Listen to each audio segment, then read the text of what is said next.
understanding when you buy shares today, what are you buying? And okay, you're buying a slice of a business, a fairly small slither of it perhaps.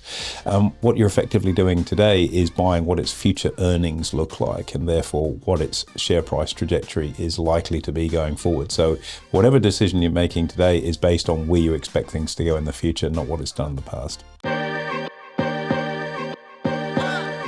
Hey guys, welcome to this week's Money and Investing Show. This week we're exploring what are some red flags to look for when it comes to your investing in the stock market. How to avoid trading on those landmines of companies that are way overvalued, that maybe don't have the ability to deliver the earnings growth you need. Alternatively, how to make sure you pin your colours to those companies that have got a very, very strong tailwind.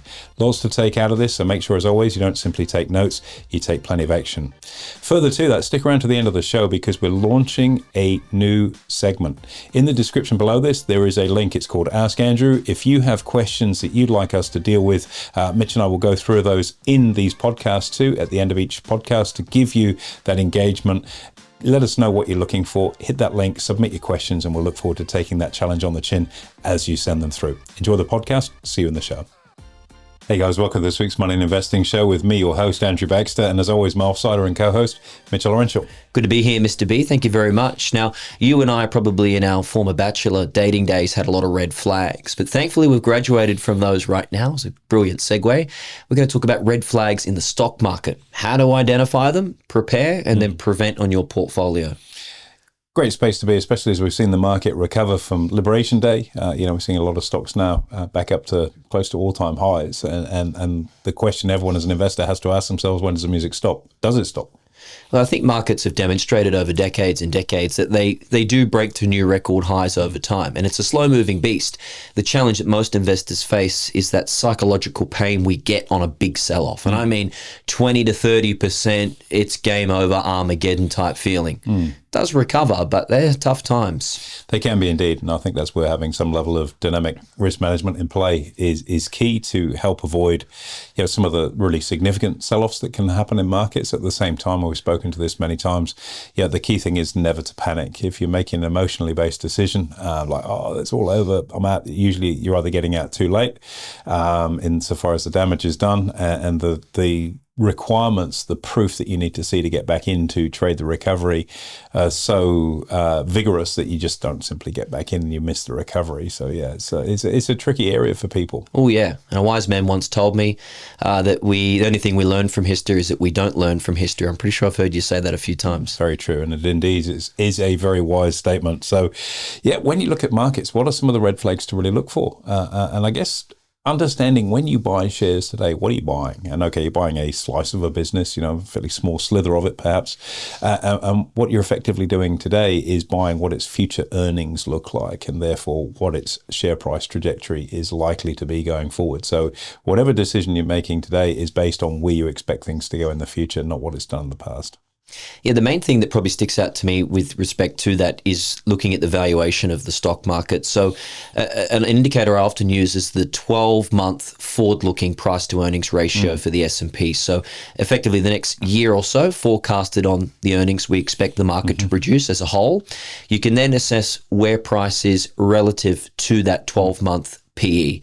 When things start to get a bit hot and you start to see the black line above the blue line, so to speak, that can often be a time where things are a little bit stretched in terms of their valuations. Yes, I guess the term we can use is overvalued. Yeah. And to break it back for anyone listening to this, what a PE or price earnings ratio is the price of the shares divided by the earnings. That's very, very straightforward.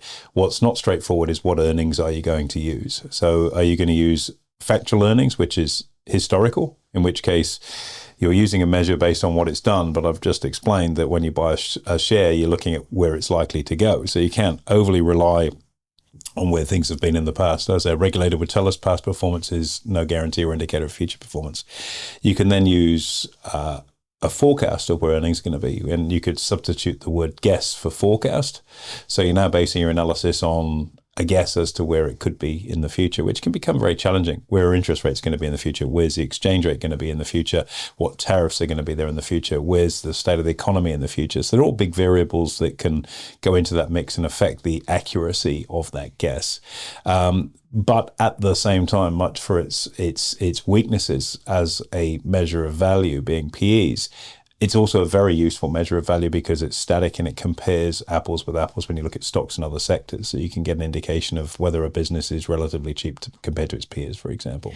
Yeah, and the challenge, I think, for a lot of investors, AB, it's becoming a little bit more of a tougher conversation because the notion of using PE for a lot of these modern businesses is really tough because they're not valued based on their earnings now. They're based on what they're going to do in a number of years' time. And even a business like Amazon is really based on its cash flow, its operating cash flow, for example. So it does throw a few spanner in the works. Yeah, it's not straightforward. It's not easy. But let's go back to the tin tax. What are some of the warning signs for people when a stock is overvalued? And I'm going to pick Commonwealth Bank as my stock proxy for Australia. Nice. Yeah, and we've got a stock which is the biggest bank in Australia. I'd argue it's probably the best run bank, and this by no means. And I know, look, we've had a sort of in-depth look at stocks in the past. I think Qantas was probably one of the last ones we did where we torched the management of it. That's not a conversation you can really have when it comes to Commonwealth Bank because it's got exceptionally strong management, led, of course, by Matt Comin, arguably one of the better CEOs in the banking sector at the moment. So as a business, you're buying it today for where it's going to go. Where does the growth come from? It's already got a massive slab of the domestic mortgage market. The ACCC is not going to allow it to merge with another bank to gain market share.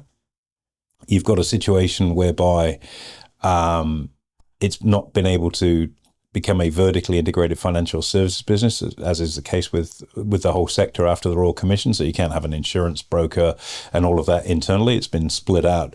So where does the growth in earnings effectively come from? Is it on the cost saving side of things, which is, potentially something that could happen? And we've seen this huge move to, nobody using cash.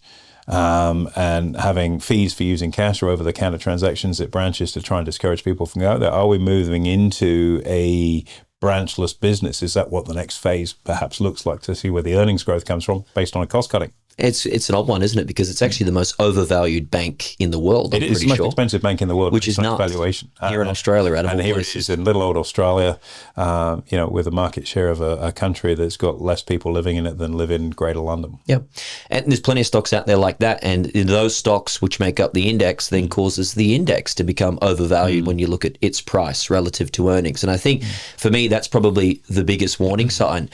When you then couple that with something like, say, a huge drop in volatility. So, for example, one indicator that we used at the back end of last year on the trading desk is we had valuations really stretched for the overall market. So market was overvalued. We then saw a huge drop in volatility. What that often means is that sentiment is really good because volatility is really low. Those two things combined mean things are really good, people are really happy.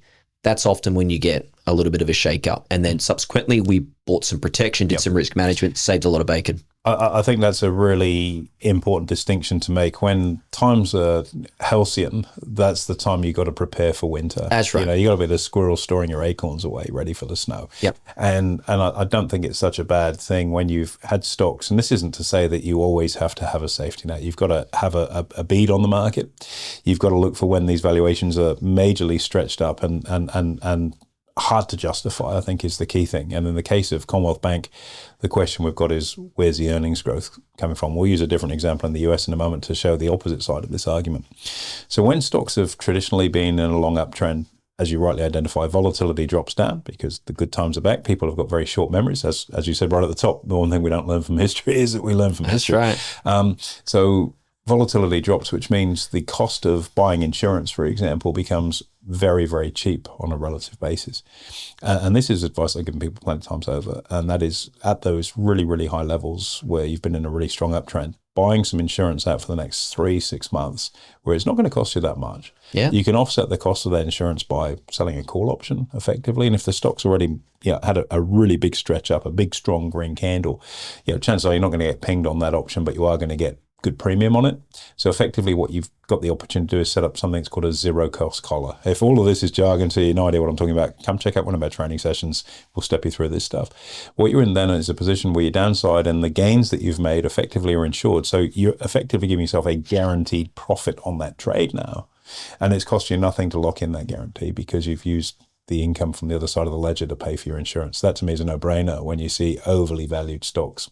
Yeah, it's funny. It's a good philosophy. I remember you lent me a book once. It was on the All Blacks. I forget the name. And it said, when you're at your peak, that's when you go harder. And I guess as a proxy for the stock market, when it's at its peak, i.e. everyone's really happy, everyone's really relaxed and things are going well, that's when you've got to be the one that starts to, I guess, probably manage and look at things a little bit more. Correct. And you don't want to think about times are great, so why do you want to think about that? Well, you need to, because it's about being prepared. The stock market doesn't work in the rearview mirror. You've got to be on the front foot with it. So there's an example, and particularly when you look at the dividend flow out of some of these stocks, you could sacrifice, half of your dividend income from it to have zero downside risk for a reasonable period of months. That to me makes sense from a risk return perspective. Not everyone's going to see it that way, and everyone's on their own journey. But that notion of just having, for want of a better description, like a cable tie that just gets tighter, holding your profit in, not risking spilling it, to me makes an awful lot of sense, especially with stocks that are massively overvalued. So question then for you, AB, if we transition out of the market more into the economy, we've gone through overvaluation, volatility and sentiment. Well, can I just add one further point? Of course, yeah. And that is that we talked about Commonwealth and the quest of where's the growth coming from. Yep. On the other side of the ledger, if you look at a stock like Nvidia, which is insanely overvalued using a PE ratio, but they keep delivering earnings growth, and they're at the start or the cusp of the beginning of this AI world, and they're the company that's in the guts of actually powering it. The growth trajectory and potential there, you can arguably measure and forecast from. So even though it's at a stratospheric valuation, you can see that there's a justification for that, because you can see that earnings growth in the future is very likely to continue based on it being in an industry that's only just getting started. Just surpassed Microsoft too, the most valuable company in the world, no Nvidia. I remember 5 years ago trading that thing at $80 before it split. So that just shows, right? It's been crazy. So it's important to have a bead on there is earnings growth for that business. It's in a space where there is upside potential versus a very saturated banking sector. What about the economy now, if we transition in? So stock market's one thing, the economy inextricably linked when we look at both. Any warning signs that you would identify, AB, when we look at data, for example? There's so much economic data that it becomes a blur for people, and there's so much granular detail within that. I think the key things to look out for, number one, is unemployment, because a strong economy with low unemployment typically will grind through some level of bad news. When you've got rising unemployment, that there is, it's almost like, the spine in an animal that's holding everything else together. You don't get economic growth when there's high unemployment because people can't afford to spend. It slows the economy down. So that one is probably one of the single biggest measures to keep an eye on. Sadly, it's also one that's quite an easy economic data point to manipulate. You can seasonally adjust it, you can restate it, you can smooth it out, you can talk about core unemployment. Yeah, there's a million and one ways you can massage those figures through to soften them to suit political needs, for example. But that core unemployment is one that I think is massive. Yeah, I think inflation for me, I think anything that causes a major shift in economic and monetary policy is huge. So that will be the second one, yeah. Yeah, we see inflation get out of hand. So CPI, you start to see that figure rise. The central bank is then forced to raise interest rates. That shakes markets up a lot, because that shift to the stock market causes uncertainty. And as we know, markets hate uncertainty, right? Indeed. And I think, interest rates and inflation are of the second tier. So if you think about unemployment and those two, they're the big couple of rocks you want to get in the bucket. The everything big dogs. else of the other stuff around it. You don't see shifts in monetary policy, interest rate policy that much. You don't see a rise one month and a cut the next and vice versa. So there tends to be bigger trends and slower moving in that, but nonetheless it does provide a big underpinning there as well. And again, if you've got inflation starting to increase to the point where interest rates are moving up, and worse still, you've got unemployment starting to rear its head, that's a really gnarly situation for your economy, and that likely is going to see to a major economic slowdown. The challenge for people, Mitch, is that what we've talked about there from a fundamentals, unemployment, inflation, interest rate perspective, you could add in economic growth, GDP, and a raft of other different economic indicators. They do tend to be far slower moving as they are as being fundamentals. And as a consequence, they have less impact, I think, on the day-to-day movement in the stock market, maybe the quarter-to-quarter movement in the stock market, but not the day-to-day stuff. So technicals and earnings and things like that have a direct and immediate impact on the market. These others still do, but on a slower moving tempo. Yeah, and then when we know they all come together, that's when, boom, you get the crash or the correction, Get right? the Kevlar body armor. That's right. On. So question for you then, AB, if we go back in time, I mean, you've been around markets now for a few hundred years, so we've got a lot to work off. Thanks, mate. Any sort of red flags that you identified back in the day through some of the major crashes? Yeah, look, there's one other indicator I want to mention in there, which is a unique one. I'm going to give a big shout out to one of my former colleagues, one of life's larger than life characters. Yep. Probably, you have these invitations for dinner parties. So if you could invite 5 people for a dinner party, who would it be? He'd be one of them. Or she? He would definitely. He's a great conversationalist, massively intelligent guy. He's got an interesting surname, so you'll understand. There's a guy I used to work with in London called Rupert Carnegie. You can join the dots on that. Carnegie, okay, yeah. Old Etonian, majorly smart guy. And I remember catching him on the fly for a coffee one time because I was sort of very early in my career, and he was extremely established, as he still is. He's a scion in the industry over there. And I said, right, I've got a question for you, Rupert. Yeah, sure, no problem. Very well spoken. It's an old Etonian, so it's all very proper and so on and so forth. I said, if you had to pick one economic indicator out of everything, and he's an economist, and he was responsible for economic research at the bank I was at, what would it be? And without missing a beat, he said Baltic freight, which is this ancient index which comes out of the City of London. There's the Baltic exchange, which got blown up actually by the IRA during my time in London. It measures freight costs and what's being moved around the world across a whole raft of different types of indicator. Cape size, which are the boats that are able to go through the Cape, and then the Panamanian size that go through Panama Canal, all the different types of boats that move around the world. And it's an indicator for stuff being moved around. And he said, that more than anything I would watch. That's an interesting one. And just left me with a charming smile, which he was exceptionally good at doing. Yeah, this sort of intrigue as the legend left the room. Yeah, it's a mic drop moment, that. Yeah, it is. And when you actually think about it, everything gets moved around now. We're living this e-commerce world, but there's still stuff that sits behind it, whether it's Amazon and its delivery of things, whether it's the supply chain of lithium to go into batteries. And we saw this firsthand, of course, when the Suez Canal, was blocked up for a period of time.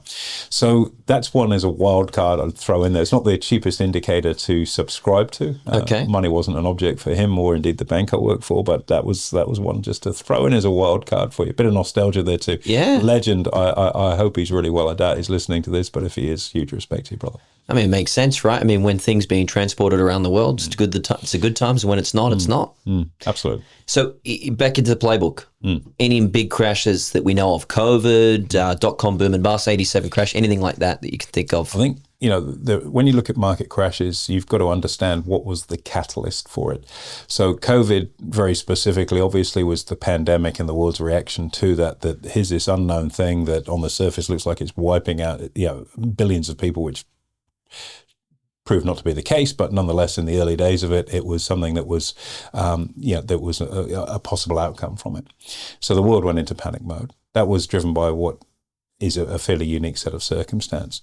If you go back to things like the dot-com boom and bust or the GFC, there's a very, very specific catalyst for that. So in the case of the dot-com, which was 2000, 2001, 2, you had this incredible run in the NASDAQ where anything that was related to the internet, because the internet was the AI of the time, it was mass adoption and everything was going crazy. You had companies just trading at like insanely ludicrous valuation levels, but purely on the hope that they're going to be part of wherever this thing that no one knows about is going to go over the next period of time. And then when things started to slow down and the emperor had no clothes, and you go, well, this is just rubbish. This is a business that does nothing and has no value and nothing in the future. The market dropped pretty hectic fashion and took, I think, nearly 15 years for the NASDAQ to actually recover from that. So that was something that was very much around the technology sector. If you think about the GFC really, the guts of it was from the financial sector, whereby, this whole world of mortgage-backed securities to fund, an insane property boom in the US turned out to be, again, these pieces of paper have actually got no value, even though they're valued at billions, and the banking sector effectively imploded without government aid would have gone. So they're unique things that kind of impacted very specifically and were triggers to maybe look out for. And obviously, there's a contagion with that. It didn't just affect the tech sector or the banking sector. It rubbed off onto plenty of other areas. Although, here in Australia, our resources sector came to the rescue for us with our relationship with China that was emerging at the time and helped us through a fairly difficult crisis. So all of those corrections and crashes, there's always something that gets left behind in the wreckage. You look at September 11, for example, there was an act of terror, a major act of terror, and that was the immediacy of the impact on markets. It recovered pretty swiftly on the back of that. So you've got to look at what's the cause for this. Is it something that's a particular thing that affects a particular area, or is it a broad-based thing that's really quite narky? And so if you look at markets that are overvalued right now, well, most stocks are, but it's a reflection of the growth economies have had in the post-COVID environment where there's been so much money thrown at them and the inflationary cycle that's gone through. That's why these companies have profited, and that's where their valuations are at. Money has to go somewhere. Yeah, that's right. And the good thing about all of this is that this is all published information. So this is not trade secrets, so to speak. You can look up this information anywhere you like. Look, you can. The challenge for most people when you do it is like the cover of a jigsaw puzzle box. There's the picture of what you're looking at, but it's in 1,000 pieces, and you've got to try and piece it all together. And like what we're talking about here at a higher level is, okay, here's the corners and the borders that we've now put in. Now it's about fleshing it out so you get to see the picture. And that's actually quite a challenging thing for many people to do because they're not necessarily an economist or they've had experience with this. So I think it's important not to get too fixated because this is a tough area to learn. The key thing is if you're looking at a stock, has it jumped in value relative to the market? And if it has, why? Has it got something like Nvidia, which is proprietary, which is not game-changing, world-changing? Or is it something that's just simply got bid up in the case of Commonwealth Bank? And it's not to besmirch a Commonwealth Bank, as we've already said, it's probably one of the best-run businesses in the ASX, certainly got the best management team for sure.